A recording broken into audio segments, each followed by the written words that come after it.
This just in, breaking news from the rock fight. Rumors are swirling about a merger between two outdoor footwear titans. While news blackout protocols are in effect, we are unable to name brands involved in the transaction. However, this hasn't stopped wild speculation from populating LinkedIn that a monster re-release is in the works. Plans for a potential collab were recently spotted near a local watering hole, adding to the frenzy. The new item, called Jungle Croc, comes in at 17 feet long and contains nearly 900 pounds of proprietary closed-cell resin Fury. Placing the new shoe has reportedly been difficult, as floor models consistently eat their smaller trail running neighbors, with some Jungle Crocs even taking down the occasional 10-inch logger boot or small child who's touching things they were told not to. All right, while that may not be true, you know what is true? Ibex Merino is as home in your shop as Dale's in a drag bag. We're talking authentic heritage, real sustainability, privately owned, and of course, premium performance that has become legendary. From everyday essentials like the goat tee to expedition-ready pieces like the mammoth hoodie, Ibex has a premium merino layer ready to outfit any of your customers. Schedule some time with the Ibex team at GOA Connect in Kansas City this November. Ibex Premium Merino.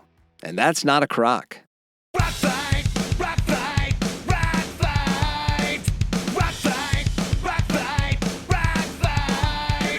Welcome to the Rock Fight, where we speak our truth, slay sacred cows, and sometimes agree to disagree. This is an outdoor podcast that aims for the head.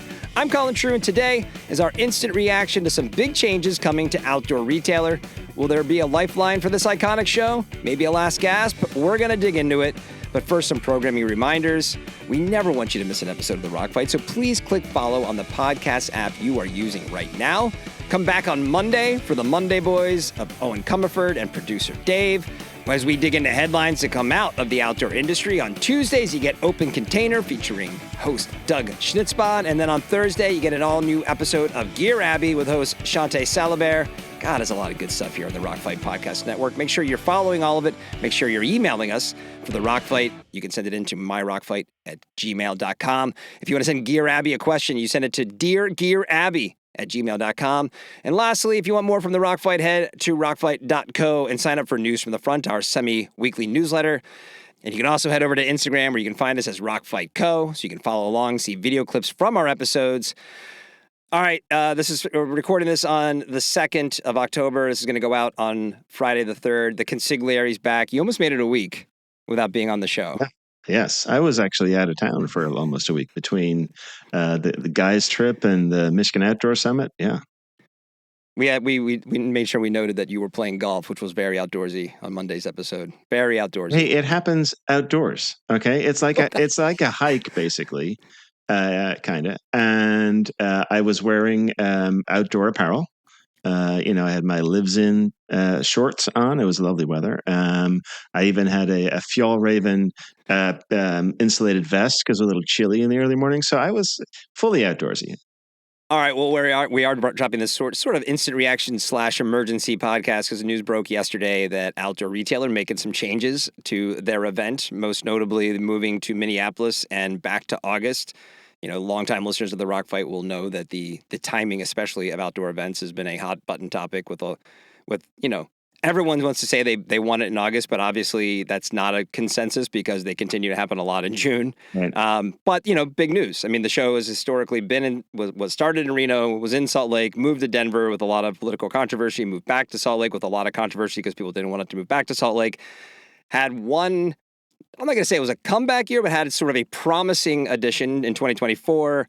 And then by all accounts, this past summer in 2025 was a tough show for them. And I think there was definitely some speculation in the industry of, was this it? Was this the end of Outdoor Retailer? And it seems that Emerald Exposition, the publicly traded company who owns Outdoor Retailer, is stepping in to say, nope, we're definitely still going for it here by making some pretty big changes. Top line in the press release that came out yesterday, there's the formation of what they're calling the Leadership Village, which is a gathering of folks to guide the show that includes Dana Caraway, who is the principal at Caraway and Company, an independent sales agency, Sasha DeJulian, a well-known climber, Peter Sachs, just retiring from Loa Boots, and Mike Massey, the founder of Locally, and then led by Sonny Stroeer, a outdoor athlete and adventurer who's also married to Paul Gagner, who is also going to be on the board. So we're actually going to bring in, we had a conversation, we just wrapped it up with Sonny and Lindsay Hubley, who's the Senior Vice President of Emerald Expeditions Sports and Outdoor Division. OR, I'm not surprised to see these moves if they're going to keep trying to go for it. They need to differentiate somehow. Absolutely. Right? We had a good experience at Switchback. It feels like the momentum and the tailwinds are with Switchback at this point if you compare the two shows. So some sort of action was required. Where are you with OR kind of leading into this news, Owen? The moves are I think, smart moves, personally. I think the move to August was needed just to differentiate themselves. There's a lot of conversation about the fact that June is there's just too much going on in June, especially actually out of the GOA dealers, because they'll have just been to Connect, and they really don't want to probably go to another show. They want to. They're placing most of their orders at GOA Connect. They want time to get that order book figured out, and then the show in August makes sense because now it gives them time to have more of a strategic view of their buy, and maybe where they could add in new brands or having strategic conversations about what it means for the business at an August show. So I think that makes a ton of sense. I think moving to Minneapolis makes a ton of sense. It's Minneapolis, after the whole Denver and Salt Lake City back and forth deal, Minneapolis is kind of Switzerland a little bit. It's that Midwestern, not going to piss anybody off kind of a choice, but it's also outdoorsy, and certainly more outdoorsy than New Orleans, which is where Switchback is going. So I think from all those perspectives, the moves make sense. Will they be enough to reignite OR and to bring back the retailers and bring back the brands? TBD. Yeah, I think as I look at what they're doing here, and I think some of this is, listen, they had a lot to cram into a press release. They want to kind of prove that they're still a player here, so they're doing a lot of different initiatives. The show, they list kind of all these different highlights that they're going to have at the show, like something called Ascent, Camp Forward, Campfire, Outdoor Lab. They're going to do their industry day, all of this stuff. I think it comes back to, as you and I have talked about, I'm sure, a million times, that what's the value for the key people you want to attend? And if you key people you want to attend are buyers and brands, a lot of what they're mentioning in the press release, it's nice to have, right? It's like, it's more about if you want to come here to get work done and kind of meet folks that's going to help your business, like that's first and foremost. And then all this other stuff can be meaningful, but it doesn't, necessarily open the door to that if you're already committed to going somewhere else. Kind of also at the end of the press release, to talk about our friend Lloyd Vogel from Garage Grown Gear, who is in Minnesota, going to be playing sort of a key role with these guys. And I think and this is what we've always said about Outdoor Retailer, if these sort of emerging brand, new brand, small cottage industry brands, the Garage Grown Gear style brand can lead the charge here, that makes a really interesting, proposition for buyers and even other brands to show up, right? Because you're going to drive that, like, hey, these are the folks you're not going to see at Switchback and you're not going to see at GOA. They're here, right. And why don't you come in August and see them? Right, and the timing from a buying perspective works for those brands because people aren't they're not, ATS, right? Exactly. They're not going to be 10% of a retailer's buy. They're going to be trying them out, right? And so and they're still going to have room in their budgets in their open to buys to make those purchases. So I think that makes a ton of sense. And and again, going back to what the OR of old was. As a retailer myself, I went there for two reasons. One is top-to-top meetings with the brands to talk strategy. We already had bought, right? We had already bought the brand a month or two before, and now it was about, okay, here's the buy. Now, how do we actually sell through that buy? So that's a key part, and obviously getting those leading brands or the key executives of those leading brands to attend is needed to make that happen. But then the other piece was new brand discovery, right? And so if that can be a cornerstone of this show, that would be, I think, a major differentiator. Unless somebody like a Switchback also offers something like that as well. I think that, which is, we don't know. We've not heard what they're going to do. I think that's sort of the thing that also gives me pause in sort of, and anybody, this is not a plug for Switchback or anybody. It's like, there's a lot of options out there to do a lot of different things. It used to be, the reason Outdoor Retailer got so big is because, hey, it started as a buying show and evolved into this other thing, right? Which became athletes and nonprofits and just the gathering of the tribe and parties and everything else. And then eventually everyone kind of realized, whether because of the political discourse or COVID or whatever it was, like, wow, there's a lot of different ways to do a lot of those things. We don't all have to get on an airplane and go to Salt Lake City twice a year.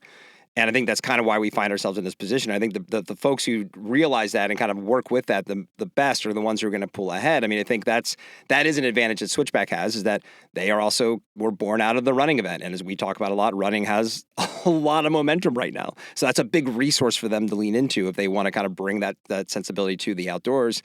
Also, and I know it's not fully formed and it's probably early days, but I spoke with Darren Josie last week about, all the economy conferences that are going on. Yeah, that's not something that really is a competitive thing right now for what these shows are doing.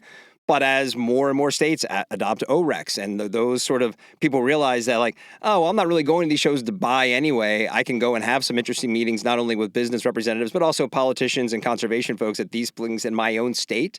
Maybe that becomes another distraction for the stakeholders of these shows to show up at.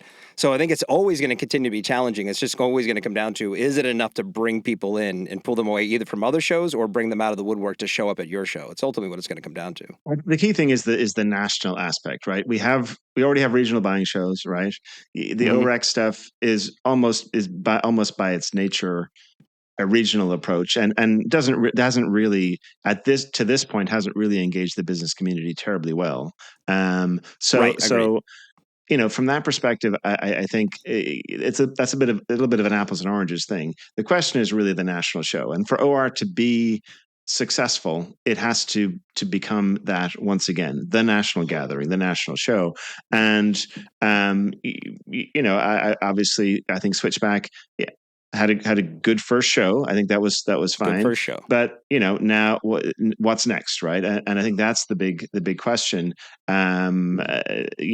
There's still an opening, I think, for that if OR can be that show. So we're about to get into our conversation with Lindsay and Sunny.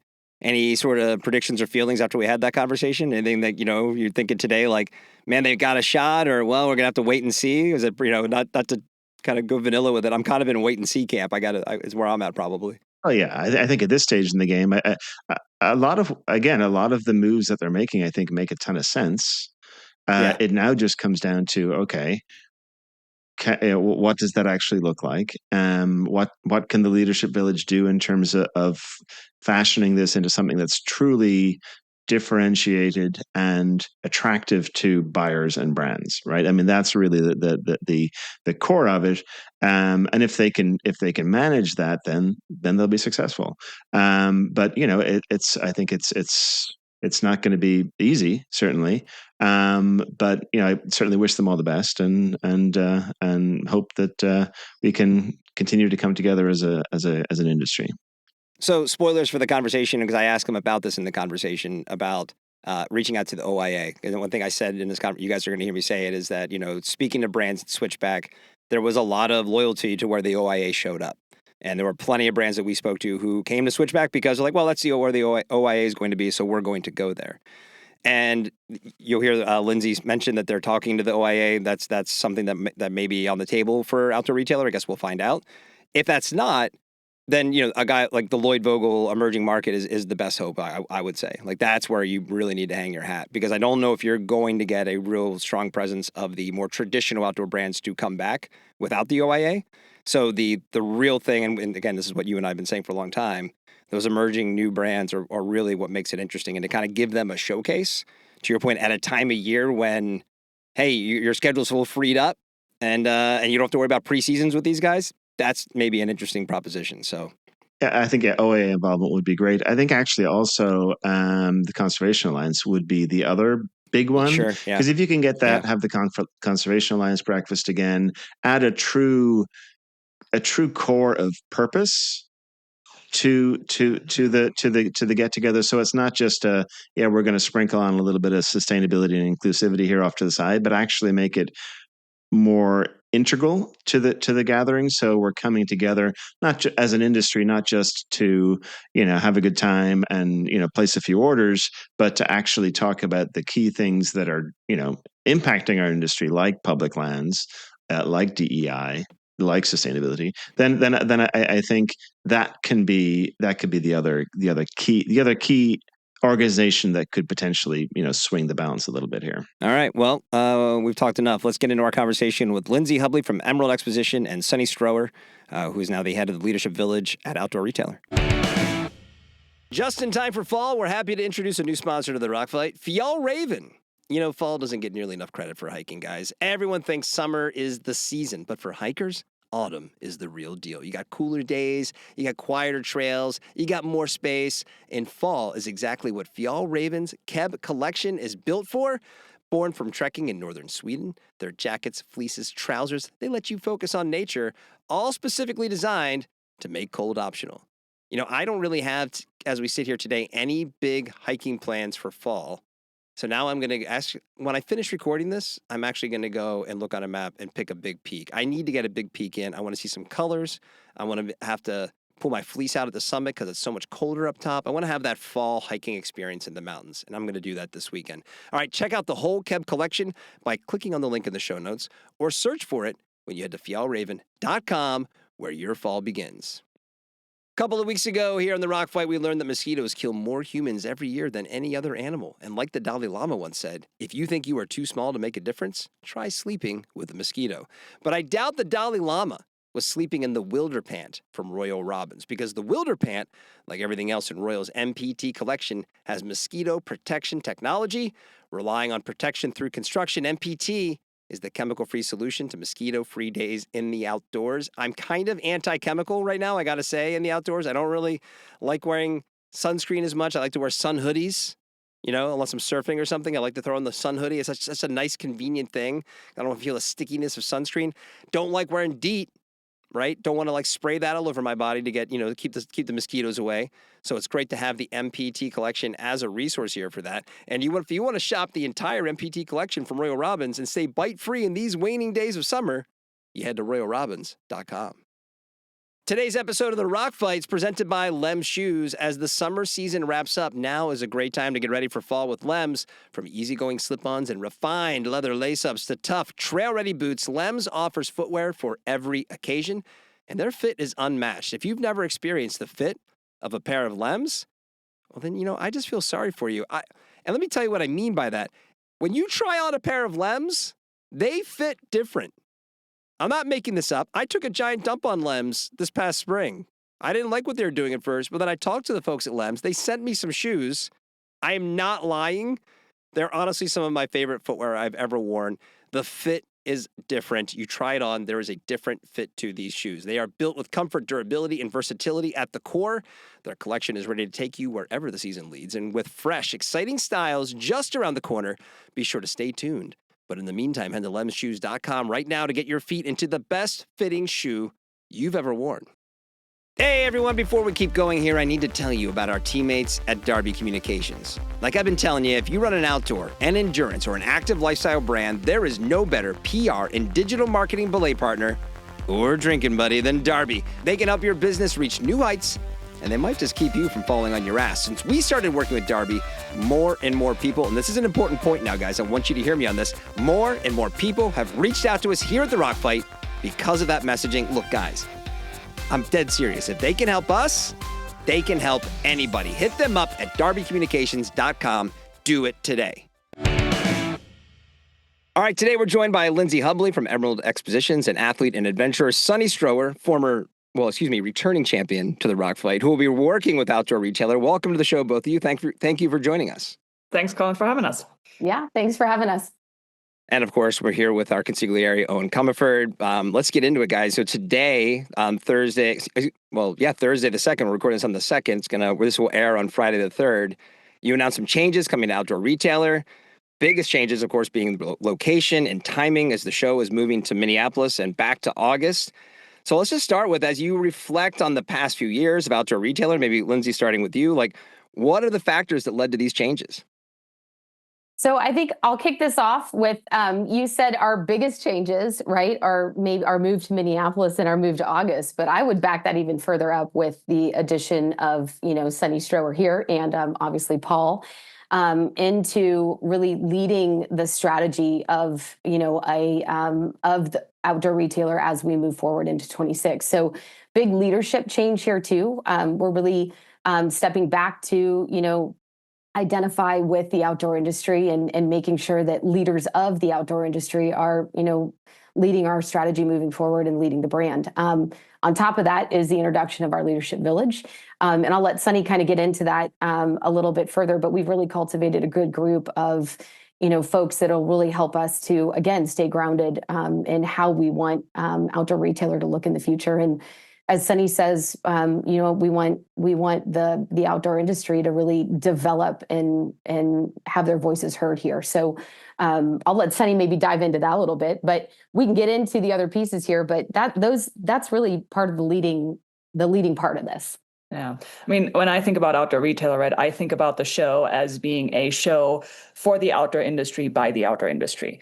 And I think what we've seen over the last several years is that it's been a show for the outdoor industry, and that we have an opportunity to go and build on that second piece that I was mentioning, to have it be developed and led and programmed by the outdoor industry, which is the intent behind the Leadership Village, right? So there's myself, there's Paul, who's both my husband, but also a 4-decade outdoor industry veteran who's done everything from running retail floors to being an independent sales rep to then being a senior leader at major brands like Gregory and Night Eyes. And he actually was the president of Ultimate Direction and Sierra Designs for a while, right? So he's been around and he's been at outdoor retailer for, I think, 37 years or something like that. He's seen the ups, the downs, the everything's in between. And the Leadership Village more broadly also reflects, that type of diversity of experience and the breadth and depth of perspectives, because we have myself and Paul, and then we have Peter Sachs, who up until yesterday was the GM of Loa Boots, right? Just stepped down and not quite into retirement, but straight into the Leadership Village. We're super excited to have him. He obviously knows the show inside and out, as well as the industry, as well as what it means to be a big brand in the industry. We have Dana Caraway, who is leading a large independent sales rep agency here in the Mountain West, who's going to be an incredibly valuable voice, I think, for sales reps who are the glue, right, between the brands and the retailers. We have Mike Massey, third generation independent specialty retailer, and of course the founder of locally.com, who really, really, really understands retailer needs and how independent specialty retail works. And then Sasha DeJulian, who is, a fantastic kick-ass athlete and advocate for outdoor adventure, as well as an entrepreneur in the outdoor industry herself. She started Zen Bars and is the owner and founder of a young and emerging brand in the nutrition space, right? So that's our current core of the Leadership Village. We're still adding more voices to make sure that we have the entire depth and breadth of the industry covered, but I'm incredibly excited to be able to work closely with all of those folks and with Lindsay to go and refine and hone in on the strategy for 2026.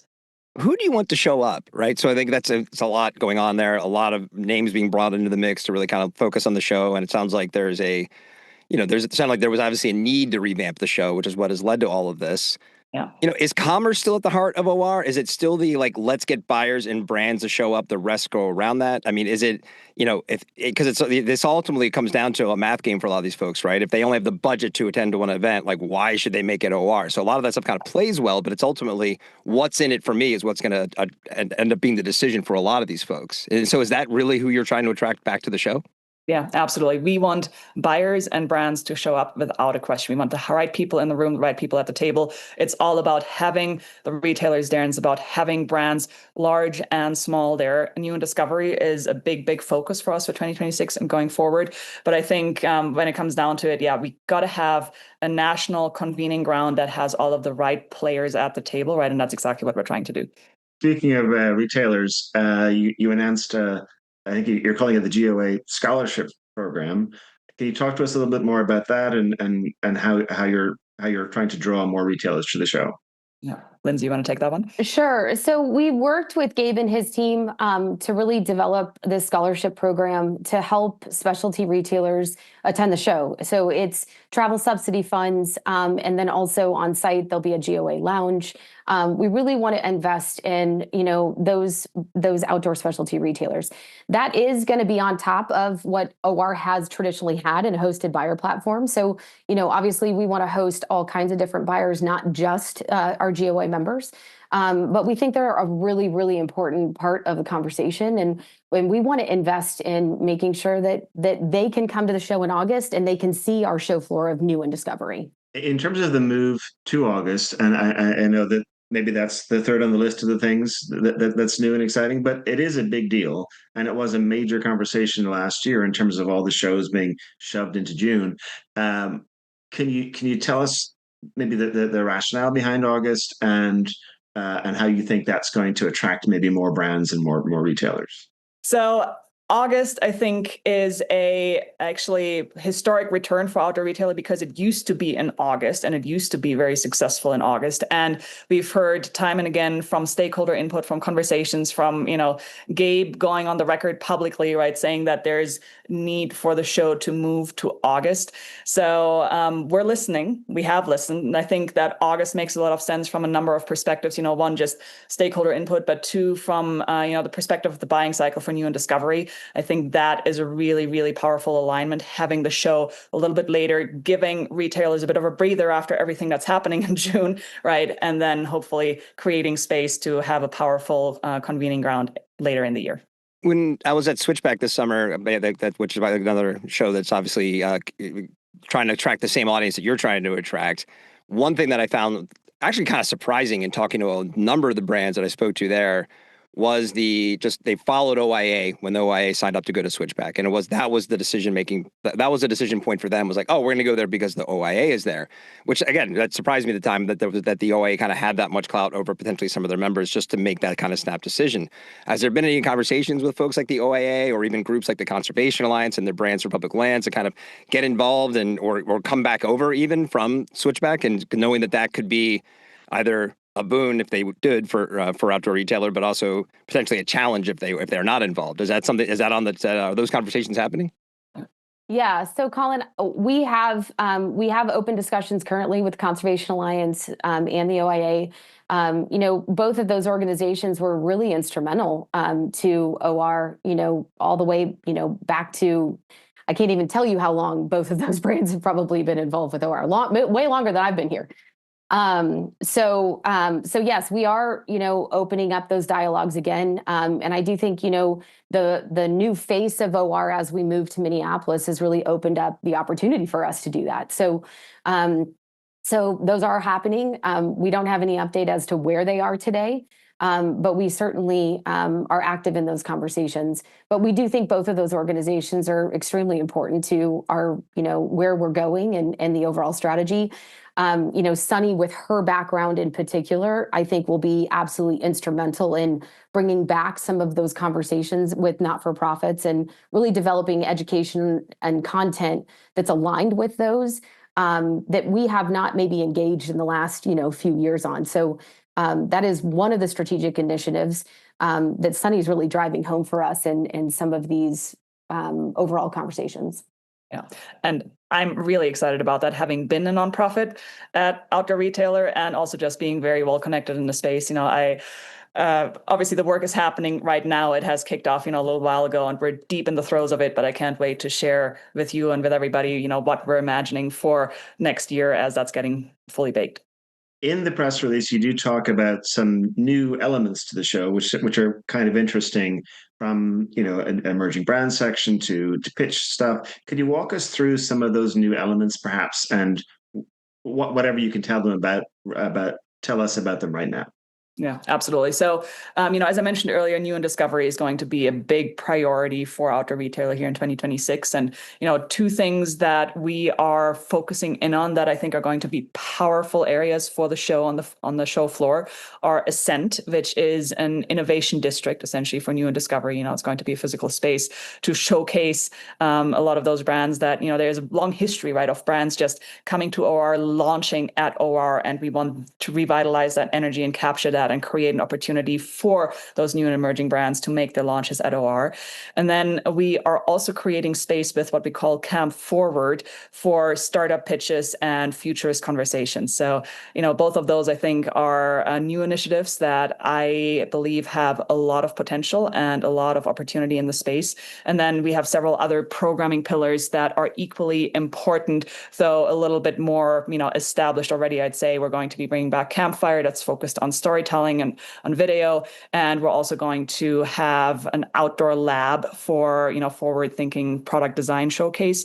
So all of that is a big part of OR. the one thing that we haven't touched on yet, these are pillars that I was talking about that are happening on the main floor of the show, kind of in the main 3 days that we're going to have.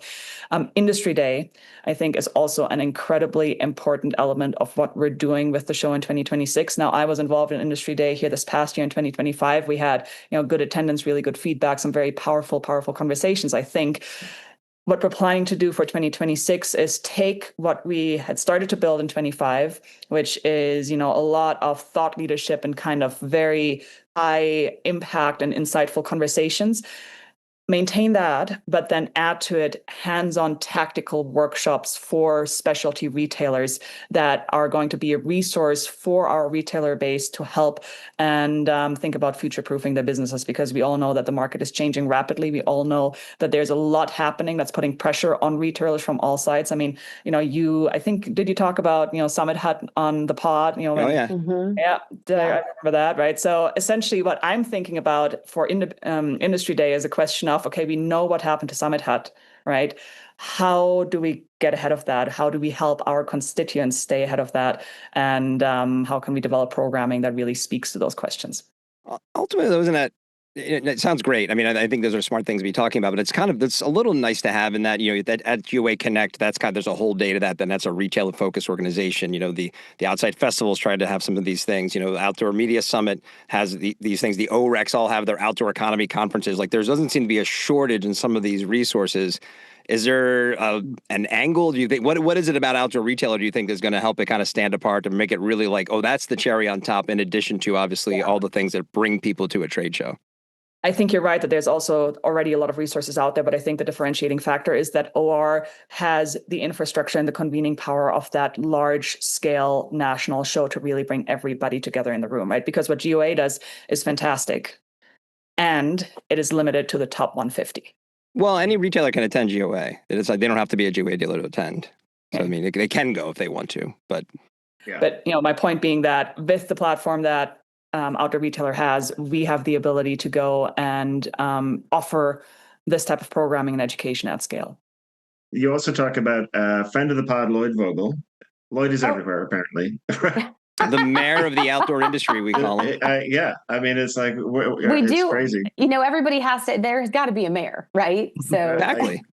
But Yeah, I mean, Colin, I actually yeah. thought you were the mayor for a minute, but Oh, I don't know if I want that title.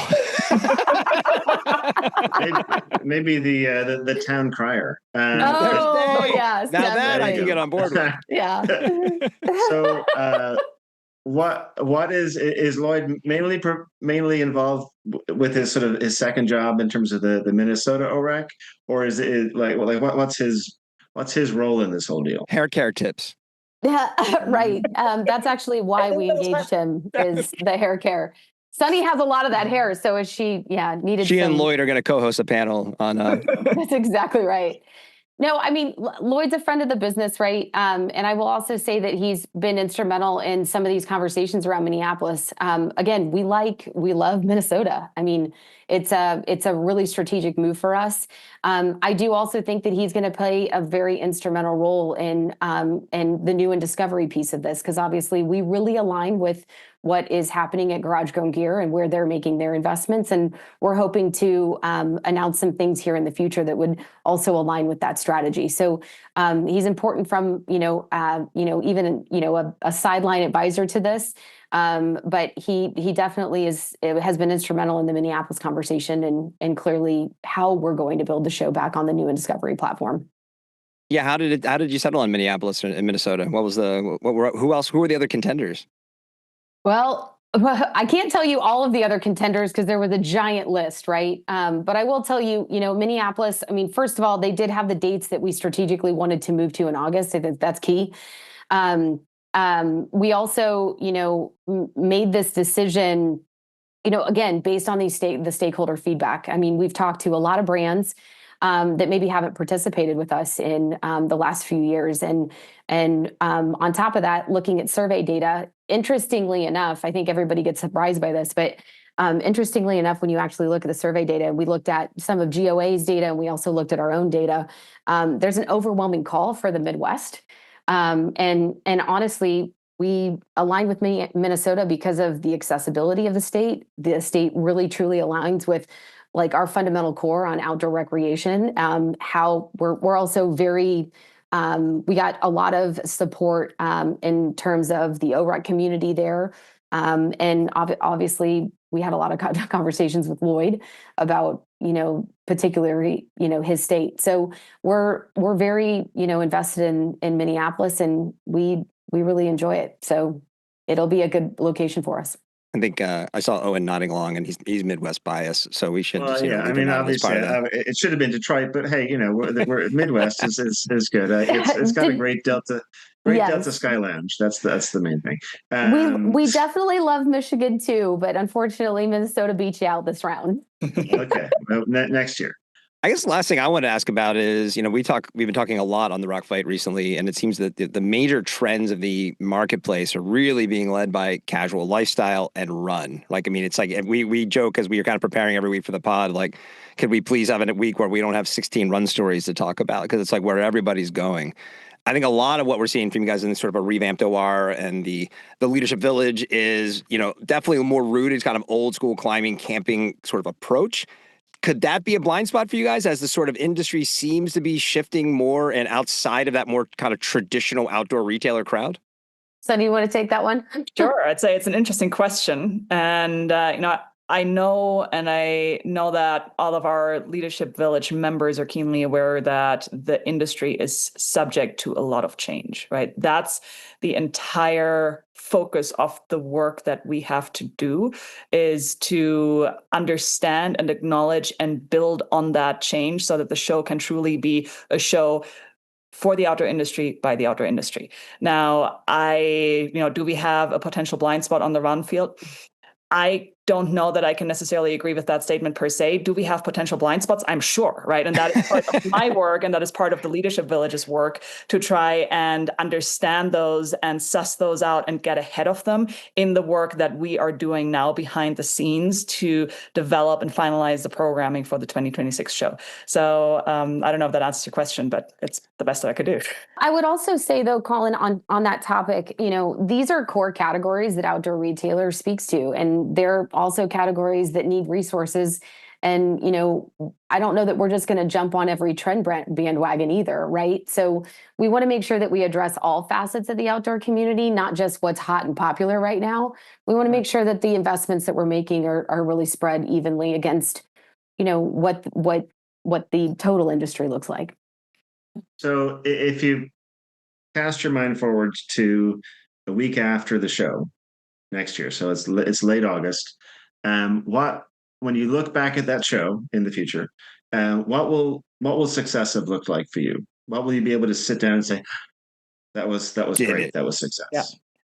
Attendance, engagement, enthusiasm, buzz, right? All of those things to me are absolutely key, and that's what we're going for. Gotcha. And I would say a solid community vibe at the event is really important. And I'd like to be standing out as the trees are changing in Minneapolis during that August weather, and Sunny and Chris and I are there, and we're standing there and saying, wow, we really, we were able to accomplish the goals that Sunny just outlined. So, I mean, that's, we really, Outdoor Retailer is a fantastic brand. It's been around for a long time. I mean, the show, I shouldn't say we, but the show has launched so many very successful brands, and has been the hub for a very long time. And I'd like to see that happen again. I'd be remiss if I didn't ask, because he's been on the show so many times. Is Sean Smith still around? Sean's still on the brand team. And the brand team is going to be really important to this, because we also have, we have to have some people that do sales and marketing and operations. And there is like a logistical side to this business, right? So a little bit. Just small, yeah, right. And it is it's a very, very large lift to, pick up a show, move a show, reestablish it, and really go through what we're doing from a strategy standpoint with Sunny and Paul. But in terms of how we're going to lead the business, we want the outdoor community to be front and center, which is why Sunny and Paul are involved. And then finally, we want to hear from our leadership village as to how they want to rebuild the show. So I know some people would call this advisory board. I would actually say that they're leading the direction and the brand team will orchestrate how we move forward. But the reality is that we want, it's for the community and we want it by the community. And we think that Sunny and Paul can facilitate that conversation for us.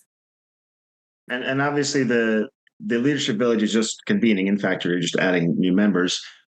When will the industry hear more details about exactly what this is going to be and what we can expect from the new show? Our intent is to be able to come back to you and to have the finalized roster for the Leadership Village towards the end of the month here. Now, that doesn't actually answer your question, right? Because having the Leadership Village fully in place is a far cry from being able to talk about what exactly the show is going to be and, what the nuances are of the new strategy. So that work is happening now, and it is full focus and full throttle. We're going to need, through Q4 and then I think a good part into Q1 to be able to go and really wrap things up and announce, new elements as they come forward. So we need some time to do the work. There's a lot that's already in place. There's a lot of work that has happened behind the scenes already. So, the building blocks that we've talked to you about, they are there and we're committed to them. But as far as the finer nuances go, we'll need a couple months. Well, thank you both so much for sitting down with us today. Appreciate it. Appreciate the news. And, we'll look forward to checking in and see how things are going, hopefully in a couple of months, like Sunny just said, and see what's going to be coming up for Minneapolis next summer. All right, that's the show for today. Thanks to our guests, Sunny Stroeer and Lindsay Hubley, for joining Owen and I. If you have questions or feedback on what's going on with Outdoor Retailer, please send it to myrockfight@gmail.com. The Rock Fight's a production of Rockfight LLC. For Owen Comerford, I am Colin True. Thank you for listening, and here to take us out, it's Krista Makes with the Rockfight Fight Song. See you next time, Rock Fighters.